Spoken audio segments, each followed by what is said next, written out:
Good morning to all of you dear students. My name is Keshav from Green Park Senior Secondary School.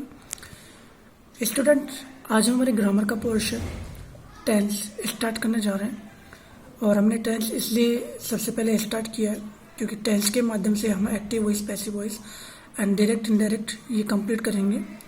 तो सबसे पहले मैं tense के बारे में आपको बताना चाहूँगा। जैसे कि आप सब जानते होंगे टेंस जो कि 3 पार्ट्स में डिवाइड है, प्रेजेंट, पास्ट एंड फ्यूचर। देखिए कुछ बेसिक इन्फॉर्मेशन मैं टेंस के बारे में देना चाहूँगा आपको। टेंस जो कि लैटिन लैंग्वेज, ठीक है, कौन सा लैंग्वेज? लैटिन लैंग्वेज से लिया गया है। लैटिन लैंग्वेज का जो वर्ड है वो है टेम्पस। लैटिन लैंग्वेज टेम्पस से लिया गया है और ये जो टेम्पस है उसका मीन होता है इन हिंदी में टाइम, जिसे हम समय या काल कहते हैं। ओके, तो टेंस जो वर्ड है वो लैटिन लैंग्वेज से लिया गया है, ठीक है, लैटिन भाषा होती है उससे लिया गया है और जो लैटिन भाषा थी उसका नाम है टेम्पस, ठीक है, टेम्पस से लिया गया जिसका मीन है टाइम। जैसे कि आपको पता है कि tense is divided in 3 parts. Tense को 3 पार्ट्स में डिवाइड किया गया है। नंबर 1 है प्रेजेंट टेंस, दूसरा है पास्ट टेंस, तीसरा है फ्यूचर टेंस। इन टेंसेज को हमने 4 पार्ट में डिवाइड किया है क्योंकि हर टेंसेज जो 3 टेंसेज है उन्हीं टेंसेज के हर टेंस के मतलब कि 4 पार्ट है। जैसे कि प्रेजेंट टेंस के 4 पार्ट कौन कौन से हैं? Present indefinite, present continuous, present perfect, present perfect continuous. उसी तरीके से पास्ट टेंस के हैं past indefinite, past continuous, past perfect और पास्ट परफेक्ट कंटिन्यूअस। इसी तरीके से तीसरा टेंस हमारा होगा future indefinite, future continuous, future perfect and future perfect continuous. Okay, indefinite जो टेंस है हमारा उसे हम सिंपल टेंस भी कहते हैं। और आप यहाँ पे देखिएगा कि आपका जो सेकंड वाला और थर्ड वाला जो टेंस है उन दोनों को मिला के हम 4th टेंस क्रिएट करते हैं, ठीक है। कंटिन्यूअस और परफेक्ट को मिला के हम परफेक्ट कंटिन्यूअस टेंस का निर्माण करते हैं।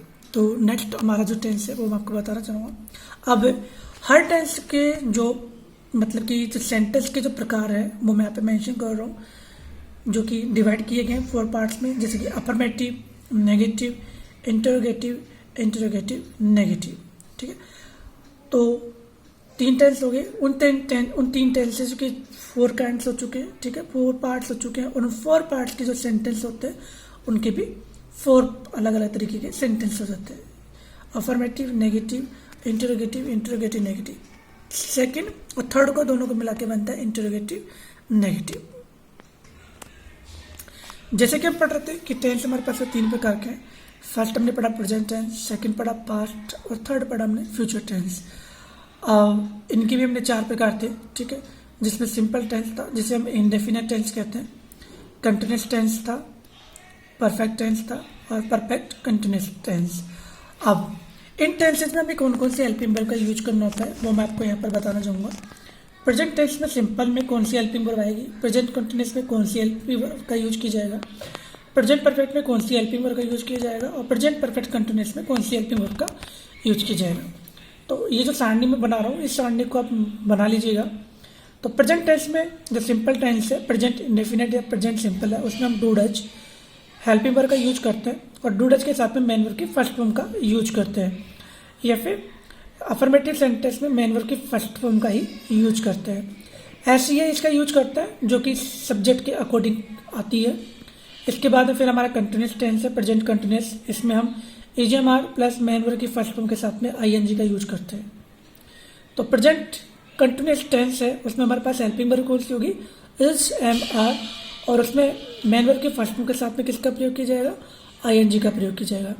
इसी तरीके से जो थर्ड है हमारे पास में प्रेजेंट परफेक्ट, उसमें हेल्पिंग वर्ब हमारी हैज का प्रयोग करते हैं और इसमें जो मेन वर्ब का प्रयोग किया जाएगा वो थर्ड मेन वर्ब का प्रयोग किया जाएगा, ठीक है। वर्ब जैसे कि हमारी जैसे फॉर एग्जांपल मैं लेना चाहूँगा, जैसे कि डू हमारी वर्ब है और डू का सेकंड फॉर्म होता है डिड और थर्ड फॉर्म होती है डन। तो यहाँ पे हैज के साथ में मेन वर्ब की थर्ड फॉर्म डन का प्रयोग किया जाएगा। फॉर एग्जाम्पल बता रहा हूँ मैं आपको, ठीक है। इसी तरीके से फोर्थ हमारी है प्रेजेंट परफेक्ट कंटिन्यूअस, इसमें हैज के साथ में बीन का यूज करके मेन वर्ब की फर्स्ट फॉर्म के साथ में आईएनजी का यूज किया जाता है। ये सिर्फ हेल्पिंग वर्ब से रिलेटेड ही मैं आपको बता रहा हूँ, ठीक है।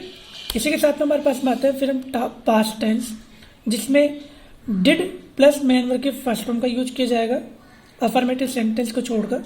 बाकी अफर्मेटिव सेंटेंस में मेन वर्ब की सेकंड फॉर्म का प्रयोग किया जाएगा। पास्ट कंटिन्यूस में क्या होता है, जो प्रेजेंट कंटिन्यूस में जहां हम इजमार का प्रयोग कर रहे थे, वहां पास्ट कंटिन्यूस में हम was verb plus main verb की फर्स्ट फॉर्म के साथ में आईएनजी का प्रयोग करेंगे। इसी तरीके से पास्ट परफेक्ट में हम हैड का प्लस मेन वर्ब की थर्ड फॉर्म का प्रयोग करेंगे।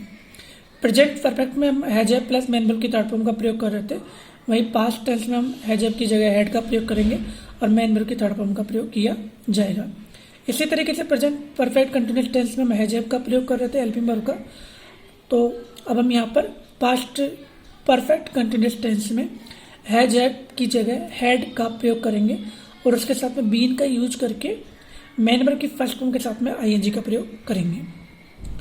फ्यूचर टेंस एक ऐसा सेंटेंस टेंस है हमारे पास में जिसमें हम हेल्पिंग वर्ब शैल और विल का प्रयोग करते हैं, जहाँ पर आई और वी के साथ में शैल का प्रयोग किया जाता है, जबकि बाकी जो अदर सब्जेक्ट है आई वी को छोड़कर वहाँ पर विल का यूज किया जाता है। और उसके साथ में फ्यूचर सिंपल टेंस में हम शैल विल के साथ में मेन वर्ब की फर्स्ट फॉर्म के साथ में शैल विल के साथ मेन वर्ब की फर्स्ट फॉर्म का प्रयोग करते हैं।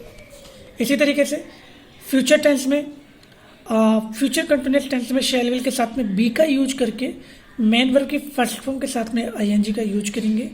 और फ्यूचर परफेक्ट टेंस में शैल और विल के साथ हम हैव का प्रयोग करके और मेन वर्ब की थर्ड फॉर्म का प्रयोग करेंगे। ठीक है, यहाँ पर हम शैल विल का फ्यूचर परफेक्ट कंटिन्यूस टेंस में शैल विल के साथ में हैव का प्रयोग करके और बीन का यूज करके मेन वर्ब की फर्स्ट फॉर्म के साथ में आईएनजी का यूज करेंगे। तो ये सारणी है, कृपया करके आप इस सारणी को बना लीजिएगा। ठीक है, ये सारणी आपके नेक्स्ट जो हम चैप्टर करेंगे direct indirect and passive voice और एक्टिव वॉइस, उसमें हमारे सारणी काम आएगी। तो प्लीज़ आप अच्छे तरीके से सारणी को एक बार लर्न कर लीजिएगा, कौन से टेंस में कौन सी हेल्पिंग वर्ब और कौन से टेंस में कौन सी मेन वर्ब के साथ में किसका यूज किया जाना है, वो आप एक बार लर्न कर लीजिएगा। Thank you, thanks a lot of you, thanks.